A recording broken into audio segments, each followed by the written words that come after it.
साथियों, इस टॉपिक में एक सुप्रीम कोर्ट के बहुत ही ज़बरदस्त महत्वपूर्ण आदेश के बारे में बताएंगे, जिसमें सुप्रीम कोर्ट ने कहा है कि पिता जो है वो पैतृक संपत्ति को ऐसे नहीं बेच सकते हैं, सिर्फ कुछ शर्तों में ही बेच सकते हैं।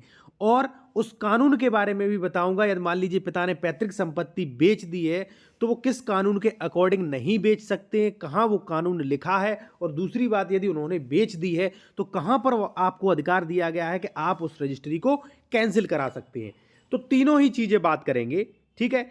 सबसे पहले कि कहां यह प्रावधान है कि पिता पैतृक संपत्ति नहीं बेच सकता। दूसरा कि कहां यह लिखा हुआ है कि रजिस्ट्री कैंसिल हो जाएगी पैतृक संपत्ति अगर बेच दी। और चौथा जो है कि कोर्ट का आदेश क्या है। तो सभी टॉपिक पर बहुत ही महत्वपूर्ण टॉपिक है। ठीक है साथियों, एक चीज मैं आपको और बता दूं टॉपिक शुरू करने से पहले, यदि आप कोई भी लीगल एडवाइस लेना चाहते ले सकते। कॉन्टैक्ट नंबर वीडियो की डिस्क्रिप्शन में दिया गया है। साथियों, यहां पे आप देख सकते हैं ये कोर्ट का आदेश है, केहर सिंह बनाम नचितर कौर एंड अदर्स। ठीक है, आप देख सकते हैं ये 2018 का ऑर्डर है। ठीक है साथियों, सबसे पहले हम बात करेंगे कि ये कहां लिखा है कि पिता जो है वो पैतृक संपत्ति को नहीं बेच सकता है। ये कहां लिखा है और कहां मिलेगा आपको। तो साथियों, ये मिलेगा आपको हिंदू उत्तराधिकार अधिनियम 1956। जब आप देखेंगे कि हिंदू विधि की 2 शाखाएं हैं। ठीक है, देखिए यदि आप हिंदू हैं तो आपको हिंदू विधि की शाखाओं का पालन करना पड़ेगा। उसी प्रकार से उत्तराधिकार होता है, उसी प्रकार से भाई हमारे घर हमारा कानून चलता है। साथियों, हिंदू उत्तराधिकार मिथाक्षरा और दाय भाग, 2 भाग है, मिथाक्षरा और दाय भाग। मिथाक्षरा जो है वो सिर्फ पश्चिम बंगाल को छोड़ के पूरे भारत पर लागू होती है, मिथाक्षरा शाखा। ठीक है, दूसरा है दाय भाग, ये शाखा जो है केवल पश्चिम बंगाल में लागू होती है।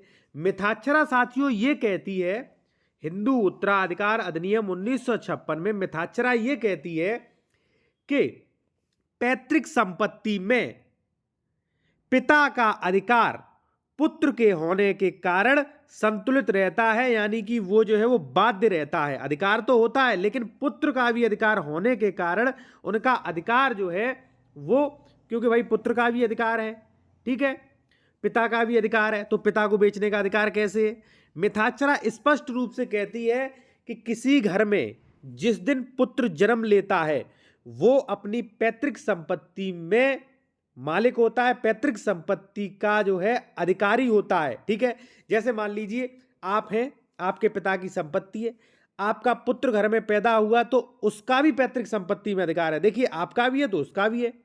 ठीक है, तो पुत्र का संपत्ति में अधिकार निहित होने के कारण पिता जो है पैतृक संपत्ति नहीं बेच सकता। भाई लीगल बात यह भी है कि भाई आपके पिता ने तो वो संपत्ति खरीदी नहीं, ठीक है, वो तो आपके बाबा से मिल रही है, तो आपको भी अधिकार उसी प्रकार से पिता का अधिकार।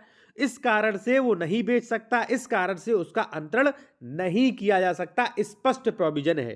ठीक है, अब वहीं पश्चिम बंगाल में जो दाय भाग लागू होती है वो कहती है कि भाई नहीं, जो है पिता जो है पिता के मरने के बाद ही पुत्र को कोई अधिकार मिलेगा, वैसे नहीं। अब पूरे भारत में कौन सी लागू होती है, मिथाक्षरा। तो यानी कि पैतृक संपत्ति की रजिस्ट्री पिता नहीं कर सकता है बिना पुत्र के इजाजत के। ठीक है, लेकिन कुछ कंडीशन में साथियों कर सकता है, वो अभी मैं आपको बताऊंगा। ठीक है, किस किस कंडीशन में। साथियों एक चीज और है, अब आप कहेंगे कि भाई हमारे पिता ने रजिस्ट्री कर दी, अब मैं क्या करूं, कहां कानून लिखा है बताइए, आप तो फालतू में कह रहे हो। तो साथियों मैं आपको चीज बता दूं, एक जो लिमिटेशन एक्ट धारा अनुसूची 109 जो है वो स्पष्ट रूप से प्रावधान करती है कि मिथाक्षरा विधि से शासित हिंदू द्वारा अन्य संक्रमण को जो उसके पिता ने पैतृक संपत्ति का किया है आपास्त कराने के लिए 12 वर्ष तक केस ला सकता है।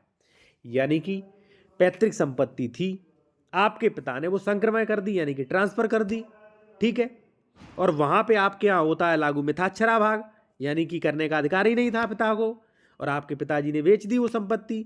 तो ऐसी कंडीशन में लिमिटेशन एक्ट 109 ठीक है 109 ये कहता है कि मिथाक्षरा विधि से शासित हिंदू द्वारा अन्य संक्रमण को, यानी कि किसी को ट्रांसफर करने देने पर जो उसके पिता ने पैतृक संपत्ति का किया है उसे आपास्त कराने के लिए आप 12 वर्ष तक जो है केस कर सकते हैं। ठीक है साथियों, अब साथियों हम बताएंगे आपको उस महत्वपूर्ण कोर्ट के आदेश। देखिए साथियों, ये केस जो है केहर सिंह बनाम नचितर कौर एंड अदर्स, ठीक है, 2018 का ऑर्डर। इसमें कोर्ट ने ये कहा है कि पिता कुछ कंडीशंस में जमीन बेचने का अधिकारी है, कुछ कंडीशन में जमीन बेच सकता है। तो सबसे पहले वो कंडीशन जान लीजिए।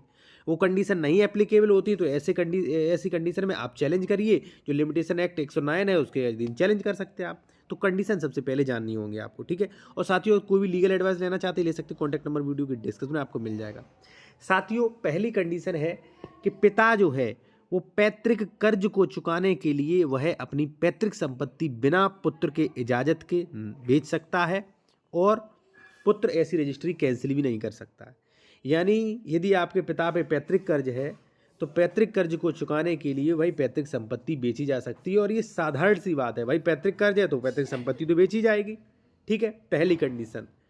दूसरी है साथियों, यदि मान लीजिए पिता की पत्नी यानी कि आपकी माता बीमार है, या मान लीजिए घर में कोई सदस्य बहुत बीमार है, उसके इलाज के लिए ऐसी कंडीशंस में भी जो है पैतृक संपत्ति को बेचा जा सकता है, ठीक है। इसके बाद तीसरी जो कंडीशन है साथियों वो है कि बहन की शादी के लिए, ठीक है, बहन की शादी है, ठीक है ना, तो ऐसी कंडीशंस में भी पैतृक संपत्ति को बेचा जा सकता है। या मान लीजिए बीमारी है, पढ़ाई लिखाई है, तो ऐसी कंडीशंस में जो है वो पैतृक संपत्ति को बेचा जा सकता है। क्योंकि देखिए साथियों, पैतृक संपत्ति में पिता का भी अधिकार है और आपका भी अधिकार है। अब पैतृक कोई कर्ज है, या मान लीजिए आपके माता का ऑपरेशन होना है, कोई मेडिकल ट्रीटमेंट होना, तो उसके लिए पैसा चाहिए, उनके पास नहीं है व्यवस्था, आपकी बहन की शादी होनी है, तो ऐसी कंडीशंस में पैतृक संपत्ति को बेचा जा सकता है। और बेचने के बाद जो है ऐसी रजिस्ट्री जो है वो आप कैंसिल भी नहीं कराएंगे।